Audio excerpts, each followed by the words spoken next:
যে বেয়াদবগুলা সাহাবাদের বিরুদ্ধে কথা বলবে, সাহাবাদের নিয়ে কথা বলবে, সাহাবাদের বিরুদ্ধে বিষোদ্গার করবে, এদের সাথে আমাদের কোনো সম্পর্ক নাই। সাহাবা সাহাবা, আসমান কা সিতারা, এক একটা সাহাবা আকাশের তারা। সাহাবাদের বিরুদ্ধে যারা কথা বলবে, আমরাও তাদের বিরুদ্ধে। সাহাবাদের বিরুদ্ধে যারা মিথ্যাচার করবে, আমরা তাদেরকে এক বিন্দু ছাড় দেব না। সাহাবা আমাদের জান, সাহাবা আমাদের প্রাণ। সাহাবাদের বিরুদ্ধে কোনো কথা আমরা বরদাস্ত করব না। বলেন ঠিক কিনা? রাসূল সাল্লাল্লাহু আলাইহি ওয়াসাল্লামের এক সাহাবী, নাম তার হারিসা, উহুদের যুদ্ধে শহীদ হয়ে গেলেন। হারিসার মা রাসূলের কাছে আসলেন, সহিহ বুখারীর হাদিস। রাসূলের কাছে আসলেন আয়েশা সাইরা রাসূলের কাছে কাতর নয়নে বলতেছেন, ইয়া রাসূলুল্লাহ, قد عرفت منزلة حارثة مني।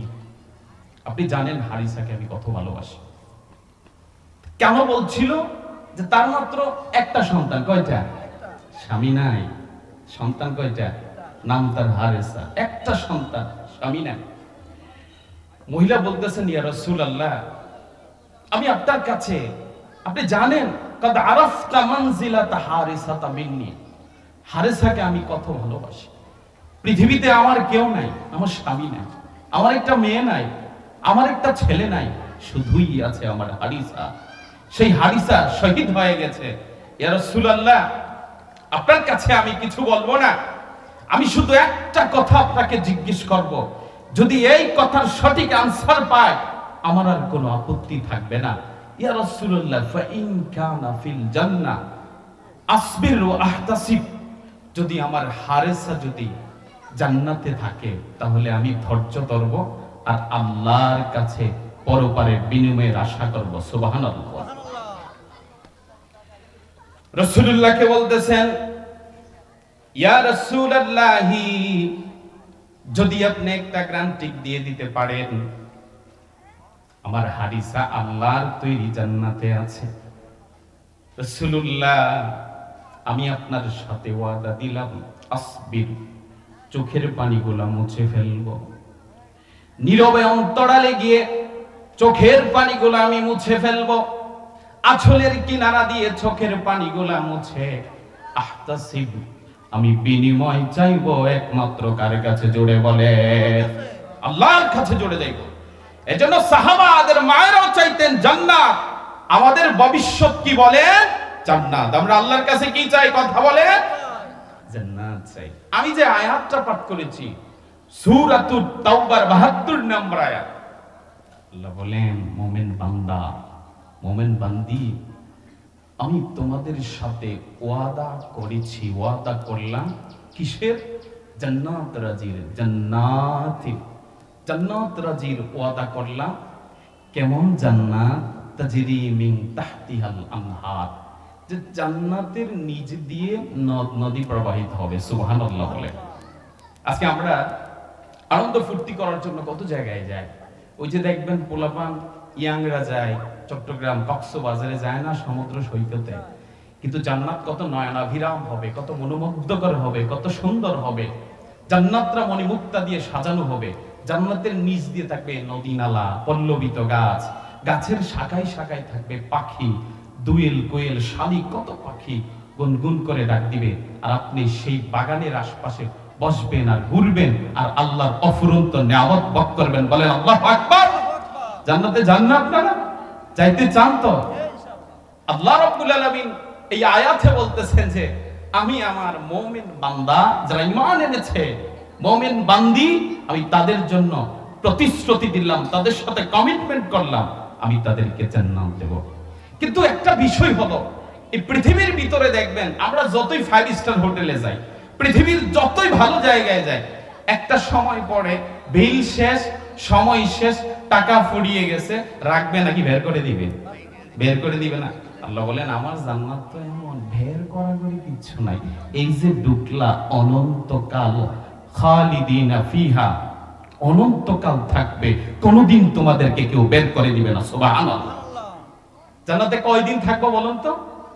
অনন্তকাল থাকবে। এরপর আল্লাহ বলতেছেন, ওমাসাকিনা তাইয়িবাতান ফি জান্নাতি আদন, জান্নাতে আদনের মধ্যে আল্লাহ প্রতিশ্রুতি দিয়েছেন উৎকৃষ্ট বাসস্থানের। জান্নাতে আদন কি? হযরত আতা বলেন জান্নাতে আদন হলো কাসাবাতুল জান্নাহ, জান্নাতের মধ্যবনি, সবচেয়ে উৎকৃষ্ট জান্নাত। জান্নাতের মাঝখান, যেই জান্নাতের ছাদটা হবে সরাসরি রব্বুল আলামিন রহমানের আরশের ছাদ। সুবহানাল্লাহ বলেন। এইজন্য আল্লাহ এত সুন্দর জান্নাত দিবেন। এইজন্য সমস্ত মানুষ পূর্বেকার জান্নাত চেয়েছে। আপনারা কি জান্নাত চান? জোরে বলেন জান্নাত চান কিনা? সব মানুষ জান্নাত চায়। এরপরে আল্লাহ বলেন, জানো জান্নাত থেকে একটা বড় জিনিস আছে। কিসের থেকে? কিসের থেকে বলেন?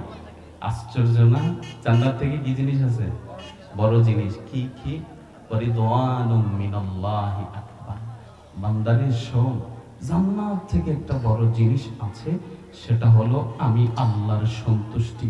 তুই যদি আমার সন্তুষ্ট করে ফেলতে পারিস, তোর জাহান্নাম থেকে মুক্তি লাগবে না, তোর জান্নাতের আশাও করতে পারবে না। তুই আমাকে রাজি করবি, তুই আমার হয়ে যাবি, আমার তৈরি জান্নাত অটোমেটিক তোর হয়ে যাবে। বলেন আল্লাহু আকবার। রিদওয়ানুম মিনাল্লাহি আকবার, যালিকা হুয়াল ফাউজুল আযীম। এটাই সফলতা, এটাই জান্নাত। এই জন্য এখান থেকে আমরা আরেকটা বিষয় জানলাম যে জান্নাতের চাইতেও আরেকটা বড় জিনিস আছে কিনা? নাই। জান্নাতের চাইতে যেই জিনিসটা বড়, সেটা হলো আল্লাহর সন্তুষ্টি। কি বলে? আল্লাহর সন্তুষ্টি। সম্মানিত দ্বীনি ভাইরা, সমস্ত জান্নাতীরা যখন জান্নাতে চলে যাবে, আবু সাঈদ খুদরি রাদিয়াল্লাহু তাআলা আনহু থেকে বর্ণিত সহিহ বুখারীর হাদিস, সমস্ত জান্নাতীরা যখন জান্নাতে যাবে, জান্নাতে যাবার পরে আল্লাহ রাব্বুল আলামিন একটা ডাক দিবেন, ইয়া আহলাল জান্নাহ, ও জান্নাতবাসীরা। ডাক দেওয়ার পরে জান্নাতীরা 3 শব্দে উত্তর দিবে। কয় শব্দে বলেন? লাব্বাইকা রব্বানা ওয়া সা'দাইক ওয়াল খায়রু ফি ইয়াদাইক। কয়টা শব্দে? প্রথম শব্দ, আল্লাহ আপনি ডাক দিবেন, পৃথিবী থাকতে সব সময় শুধু শুনছি আপনি আমাদের রব, কখনো আপনার সুর শুনি নাই, কখনো আপনাকে চোখে দেখি নাই। আল্লাহ আজকে আপনি আমাদেরকে ডাক দিছেন, রবের ডাক শুনে সমস্ত মানুষ বিমোহিত হয়ে যাবে। এত শ্রুতি মধুর আওয়াজ, এত সুন্দর ডাক। এই জন্য সমস্ত জান্নাতীরা সবাই সবার প্লেস থেকে এক বাক্যে এক শব্দে উত্তর দেবে না, 3 শব্দে উত্তর দিবে। সমস্ত জান্নাতীরা বলবে লাব্বাইক রব্বানা, আল্লাহ আমরা আপনার কাছে এসে হাজির, ওয়া সা'দাইক আপনার কাছে উপস্থিত হতে পেরে নিজেদেরকে ভাগ্যবান মনে করছি, ওয়াল খায়রু ফি ইয়াদাইক পৃথিবীর সমস্ত যত কল্যাণ আছে সব আপনার হাতে। সুবহানাল্লাহ। এরপরে আল্লাহ বলবেন, ওরে বান্দা আল্লাহ দিতু, তোমরা কি আমার প্রতি সন্তুষ্ট? বলেন তো আল্লাহ কি বলবেন? তোমরা কি আমার প্রতি সন্তুষ্ট? বান্দারা বলবেন, আল্লাহ সন্তুষ্ট হব না কেন? এত বড় জান্নাত দিয়েছেন, মণি মুক্তা দ্বারা খচিত জান্নাত দিয়েছেন, কত গুনাহ করছি, কত পাপ করছি, সবগুলা মার্জনা করে জান্নাত দিয়েছেন, আমরা রাজি আপনার প্রতি হব না কেন? কত গুনাহ করলাম, কত অপরাধ করলাম, আযাব দিয়া ভাসায়া দেন নাই, আখিরাতে আসছি মায়া কইরা কুলে তুইলা আপনি আমাদেরকে মাফ কইরা জান্নাত দিয়েছেন, কেন আমরা রাজি হব না? মা ওমা লানা লা নারদা ইয়া রাব, কেন আমরা আপনার প্রতি রাজি হব না? গুনাহগার ছিলাম, অপরাধ ছিলাম, আপনি তো জান্নাত দিয়ে আমাদেরকে ভাগ্যবান করলেন, কেন আমরা আপনার প্রতি ওমা লানা লা নারদা ইয়া রাব, কেন আমরা আপনার প্রতি রাজি হব না? কেন আমরা আপনার প্রতি সন্তুষ্ট হব না? ওয়াকাদ আ'তাইতানা মা লাম তু'তি আহাদাম মিন খালকিক, আমাদেরকে যে জান্নাত দিয়েছেন, আপনি তো আরো অনেক প্রাণী সৃষ্টি করেছিলেন, দেহর বলে হাতিকে তৈরি করেছিলেন, উচ্চতায় জিরাফ তৈরি করেছিলেন, খাবার জন্য বাঘ তৈরি করেছিলেন, দ্রুততার জন্য আপনি হরিণ তৈরি করেছিলেন, আল্লাহ বিশালতার জন্য সমুদ্রের ভিতরে আপনি তেমির মতো মাছ তৈরি করেছেন, কত বড় বড় শক্তিশালী প্রাণী তৈরি করেছেন। রব্বানা, কোন সৃষ্টিকে তো আপনি জান্নাত দেন নাই, জান্নাতের ঘোষণা দেন নাই, ওয়াদা দেন নাই, আপনি আজকে মায়া করে ভালোবেসে জান্নাত দিয়েছেন। আল্লাহ আমরা সবাই আপনার প্রতি রাজি, সবাই খুশি, বলেন সুবহানাল্লাহ। এবার আল্লাহ বলবেন যে না, খুশি হইছো, আরেকটা খুশি বাকি আছে। কি আছে? আরেকটা খুশি জান্নাত দিছি ঠিক আছে, কিন্তু খুশি আরেকটা বাকি আছে। আল্লাহ বলবেন আলা উআতিকুম আফদালা মিন যালিক, বান্দা জান্নাতের চাইতে আরো একটা দামি বস্তুর খবর দেব তোমাদেরকে। সুবহানাল্লাহ বলেন। কিসের চাইতে দামি বলেন? জান্নাতের চাইতে আরো দামি। সুবহানাল্লাহ কইবেন না? কি সেই জিনিসটা জান্নাতের চাইতে দামি? তখন আল্লাহ বলবেন বান্দারে, যখন তুই দুনিয়ায় ছিলে সারাদিন কাজ করতে, কর্ম করতি, এই গরিব মানুষ ছিলে, খেটে খাওয়া মানুষ ছিলে, কাজকর্মে করতি, সারাদিন কাজ করতি, কাজ করার পরে শরীরে ব্যথা হয়ে যেত, ঘুমাইতি, ঘুমানোর পরে কত ঝিনঝিন হাত পা পার্টস গুলা, শরীরের অঙ্গ প্রত্যঙ্গ গুলাতে প্রচন্ড তোর ব্যথা হয়ে যেত।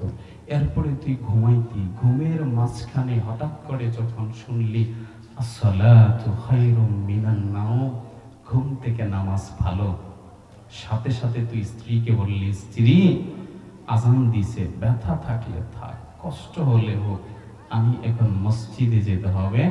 তুই কি করছিলি? ঘুম থেকে উঠলি, তুই কি করলি? ঘরের কোনায় তোর বাড়ির উঠোনে একটা টিউবওয়েল ছিল, ঠান্ডা পানি, শীতের দিন, এই ঠান্ডা পানি দিয়ে ঘষায়া ঘষায়া অজু করছো, যেন কোনো জায়গা বাকি না থাকে, একটা পশম পরিমাণ যেন বাকি না থাকে।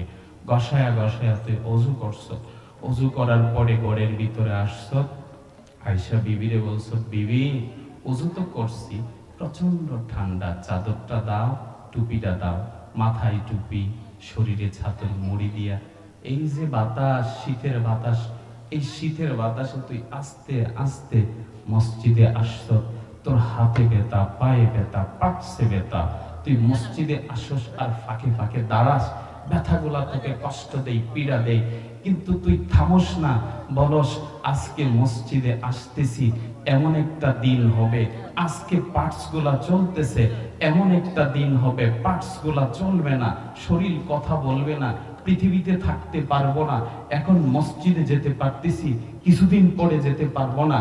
তুই মসজিদে গেলি, আমার কপালে সেজদা দিলি, সেজদা দেওয়ার পরে দুইটা হাত বাড়ায় আমাকে বললি আল্লাহ আমার প্রতি রাজি হয়ে যান, আমার প্রতি খুশি হয়ে যান, কারণ তুই হুজুরের মুখ থেকে শুনেছিলে আল্লাহ যদি কোনো বান্দার উপর রাজি হয়ে যায়, আল্লাহ যদি কোনো বান্দার উপর সন্তুষ্ট হয়ে যায়, তার জাহান্নাম থেকে বাঁচার কোনো চিন্তা করার দরকার নাই, জান্নাতের কোনো আশা করার দরকার নাই, হাজার হাজার জান্নাত অটোমেটিক তার কদমের নিচে চলে আসবে। তুই আমার কাছে আমার সন্তুষ্টি চেয়েছিলে, আজকের আমি জান্নাতের মধ্যখানে ঘোষণা দিলাম ওহিল্লু আলাইকুম রিদওয়ানি, আজকের দিনে আমি তোদের সবার প্রতি রাজি হয়ে গেলাম, খুশি হয়ে গেলাম, কোনোদিন আর তোদের প্রতি নারাজ হব না, কখনো তোদেরকে জান্নাত থেকে কোনোদিন বের হতে হবে না। জোরে কোন সুবহানাল্লাহ। এজন্য জান্নাত থেকে একটা জিনিস বড়, বলেন তো এটা কি? আল্লাহকে রাজি করা, খুশি করা। আল্লাহ বলবেন অবশেষে যে দেখো আমি তোমাদের উপরে রাজি হয়ে গেলাম, সন্তুষ্ট হয়ে গেলাম, ফালা আসখাতু আলাইকুম বাদাহু আবাদা, আজকের দিনের পরে কোনোদিন আমি তোমাদের প্রতি অসন্তুষ্ট হব না। অতএব এখানে সার নির্যাস কথা হলো, আল্লাহ যদি রাজি হয়ে যায়, খুশি হয়ে যায়, সারা জীবন আপনি জান্নাতে থাকবেন, কোনোদিন আর জান্নাত থেকে বের হতে হবে না। সুবহানাল্লাহ। এখন পর কথা হলো, আচ্ছা আল্লাহ যদি রাজি হয়ে যায় পাবো কি বলেন তো? জান্নাত পাইবেন না? কথা বলেন নাকি? আল্লাহ রাজি হইলে জান্নাত পাইবেন না? আপনি জান্নাত চাওয়া লাগবে আল্লাহর কাছে। যদি আল্লাহ রাজি হয়ে যায় অটোমেটিক জান্নাত আপনাকে খুঁজবো, যে ওই এলাকার আব্দুল করিম সাহেব কোথায় আছে, আল্লাহ রাজি, আমি যদি ওরে আমার ভিতরে না ঢুকাই আল্লাহ নারাজ হয়ে যাবে, নিজে আপনাকে জান্নাতে খুঁজবে। এজন্য দেখেন আল্লাহ রাজি হলে জান্নাত অটোমেটিক পাওয়া যায়। এর একটা বাস্তব প্রমাণ আমি আপনাদেরকে দেই। সাহাবায়ে কেরাম রিদওয়ানুল্লাহি আলাইহিম আজমাইন, উনাদের ব্যাপারে আল্লাহ রাব্বুল আলামিন কোরআনে হাকিমে বলেছেন রাদিয়াল্লাহু তাআলা আনহুম ওয়া রাদু আন, যে সাহাবারা আমার প্রতি সন্তুষ্ট, আমিও তাদের প্রতি। তাহলে দুনিয়ার মধ্যে, দুনিয়াতে থেকেও যারা আল্লাহর সন্তুষ্টির সুসংবাদ পেয়েছেন তারা কারা বলেন তো? সাহাবায়ে কেরাম। অতএব সাহাবাদের ব্যাপারে কথা বলতে মুখ সামলিয়ে কথা বলবেন, কথা ঠিক কিনা?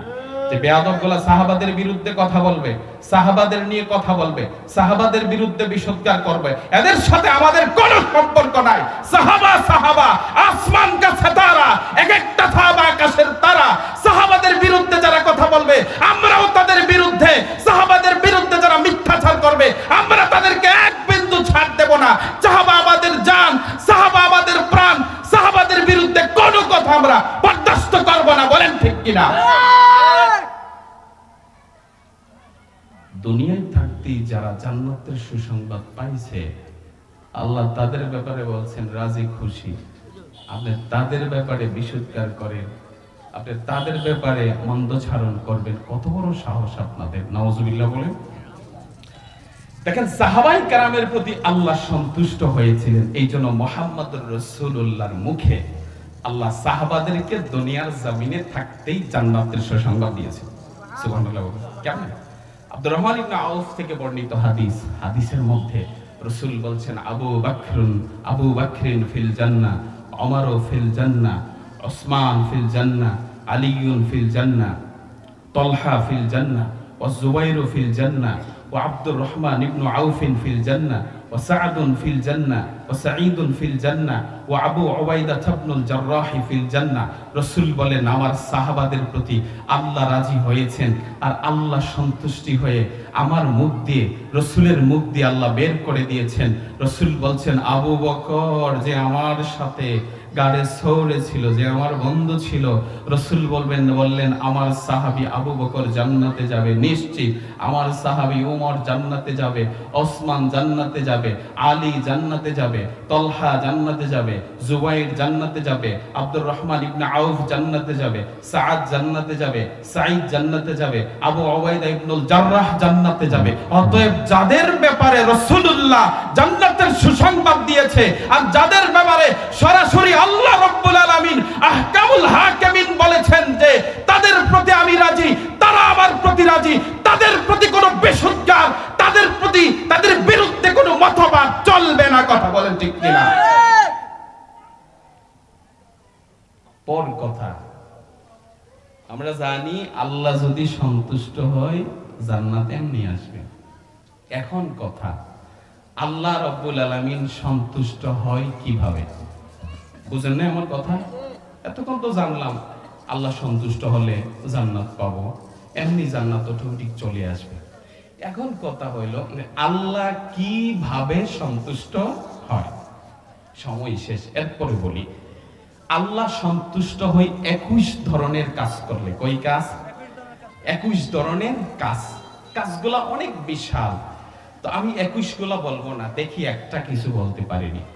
আল্লাহ রাব্বুল আলামিন বান্দার প্রতি খুশি হয় যে সমস্ত কাজ করলে, এর মধ্যে একটা কাজ হলো কোন বান্দা যখন আল্লাহর উপর ভরসা করে, আল্লাহ সেই বান্দার উপর খুশি হয়ে যায়। সুবহানাল্লাহ বলবেন না? আর জোরে বলেন সুবহানাল্লাহ। একটু কষ্ট পাইলে আল্লাহরে হইলা যায়, ঠিক না? কষ্ট পাইলে, একটু সুখ পাইলে আল্লাহরে হইলা যায়। এই যে আল্লাহু শাকার। অথচ মুমিন তো সেই ছিল যে আমার উপরে যখন একটু আঘাত আসছে, আমি যখন একটু ব্যথা পাইছি, আমার রবকে কেন ভুলে যাব? আমি আরো বুকটা উজাড় করে দিয়ে, হৃদয়টাকে বড় করে দিয়ে আমি রবকে ডাকবো। ব্যথা পাইছি দিছো তুমি, বানাইছো আমারে, ব্যথা পায়া হতাশ হব কেন? তোমাকে ভুলে যাব কেন? ব্যথা পেয়েছি তোমাকে ডাকি, ব্যথার সমাধান তুমি করো, আমার ভরসা সব তোমার উপরে। এজন্য আমরা ভরসা কার উপরে করব বলেন? আল্লাহর উপরে ভরসা। দেখেন, আল্লাহর একটা সিফাত আছে, আল্লাহর একটা আল ওয়াদুদ, স্নেহ পরায়ণ। তিনি মানুষকে অনেক স্নেহ করেন, ভালোবাসেন। যখন কাঁদি আমরা, চোখের পানি পড়ে, আর যখন সরাসরি আল্লাহর কাছে চাই, আল্লাহ চোখের পানি ফেলে আল্লাহর কাছে চাই, আল্লাহ তখন আমাদের প্রতি মায়া করেন। সুবহানাল্লাহ। আল্লাহর আরেকটা সিফাত আছে লতিফ। কি বলেন? আপনারা শুনেন নাই? লাতিফ সিফাত কি? বলে বান্দা শোনো শোনো, লাতিফ সিফাত কি? যে আমি তো ওয়াদুদ, মানে হলো তোমাকে স্নেহ করি, ভালোবাসি। আর লাতিফ হলো তোমার ভালোবাসাটা এমন, তোমার ভালোবাসাটা এমন, তোমার ভালোবাসাটা এমন যে লাতিফের গুণের সিফাত, তোমার ভালোবাসাটা এমন যে আমি আল্লাহ, তুমি অপরাধ করো আমি মাফ করি, তুমি অপরাধ করো আমি মাফ করি, তুমি অপরাধ করো আমি মাফ করি। আমি মাফ করতে করতে করতে এমন একটা অবস্থায় যাই, বান্দা তোর সাথে তুই যখন তওবা করস, ফিরে আসস, তোর সাথে এক ধরনের আমার ওয়াদা হয়ে যায় যে বান্দা বান্দা আমি তোকে মাফ করেছি, এখন মাফ করার পরে তোকে ভালোবাসতেছি। এখন লাতিফ মানে আমি আল্লাহ তোকে ভালোবাসতে বাসতে এমন ভাবে ভালোবাসবো, যদিও অপরাধ করেছিস, যদিও গুনাহ করেছিস, কিন্তু তুই আমার বান্দা, আমি তোকে এমন ভাবে ভালোবাসবো, ভালোবাসতে বাসতে আমার ভালোবাসার শেষ হবে জান্নাতে, আমি তোকে জান্নাত পর্যন্ত পৌঁছায়া দেব আমার ভালোবাসা দিয়ে। এজন্য ভরসা কার উপরে হবে বলে? ভরসা কার উপরে? আল্লাহর উপরে। দেখেন, আল্লাহর উপর ভরসা করলে যে আল্লাহ যে খুশি হন এবং সমস্যার যে সমাধান করে দেন। আমি আপনাদের সামনে সূরাতুল কাহফের একটা আয়াত থেকে এই আয়াতের একটু আলোচনা করে শেষ করে দেব। সূরাতুল কাহফের মধ্যে আল্লাহ রাব্বুল আলামিন এখানে বলতেছেন যে বিশাল অনেক আগের কথা, যুবক, পুরা একদল যুবক, কয়েকজন যুবক, যে তাদের বাদশাহ আল্লাহকে তারা মানার কারণে বাদশাহ তাদেরকে মৃত্যুদণ্ডের হুকুম দিয়েছেন, মানে যদি পায় তাদেরকে হত্যা করবে। কে হুকুম দিয়েছে বলেন তো? বাদশাহ। এখন যুবকরা ভাবলো যে আমাদের কাছে রাস্তা দুইটা খালি। প্রথম নাম্বার রাস্তা হলো যে আমরা আল্লাহকে ভুলে যেতে হবে, আল্লাহকে ভুলে গিয়ে পূজা শুরু করতে হবে। যদি আমরা আগুনের পূজা করি, আল্লাহকে ভুলে যাই, তাহলে বাদশাহ আমাদেরকে মাফ করে দিবে। আর যদি আমরা বাদশার কথা মানি, ভূতের পূজা করি, চিরজীবনের জন্য আল্লাহ নারাজ হয়ে যাবে। অতএব তাদের যে প্রধান ছিল, প্রধান বলেন, বন্ধুরা আল্লাহকে ভোলা যাবে না, ভোলা যায় না। অতএব কথা হলো ভরসা আল্লাহর উপরে করো, এমন জায়গায় আশ্রয় নেব যার কালিমা পড়েছে তিনি আমাদেরকে সহায়তা করবেন, যার লা ইলাহা ইল্লাল্লাহ, যার নামের কালিমা হৃদয়ে জ্বালিয়েছি, যার নামের প্রেমের আগুন হৃদয়ে জ্বালিয়েছি, যার সাথে কোনো শরীক আমরা করি না। আমরা যদি তার কথা মানি, তার আদেশ যদি মানি, পৃথিবীর কোনো আগুন, কোনো রাজা, বাদশা আমাদের কিছু করতে পারবে না। আল্লাহর কথা মানলে সাহারা আমাদেরকে হেফাজত করবেন আল্লাহ। জোরে কোন আল্লাহু আকবার। এবার যুবকরা বলেন যে একটা কাজ করো, আমি সব বলছেন ওই যে আতাযালতুমুহুম ওয়া মা ইয়াবুদুনা ইল্লাল্লাহ ফাউ ইলাল কাহফি, ওই যে একটা দূরে একটা গুহা দেখা যায়, আসো ওখানে যাই। সাথী বন্ধুরা বললেন যে এমন গুহায় যাইতাম, এই গুহায় তো দেখি যে গেলাম, বইলাম, কিন্তু খাবারের তো কোনো ব্যবস্থা নেই। এই গুহায় যে যাবো, গোসল কিভাবে করবো, এস্তেঞ্জা কিভাবে করবো, পায়খানা কিভাবে করবো?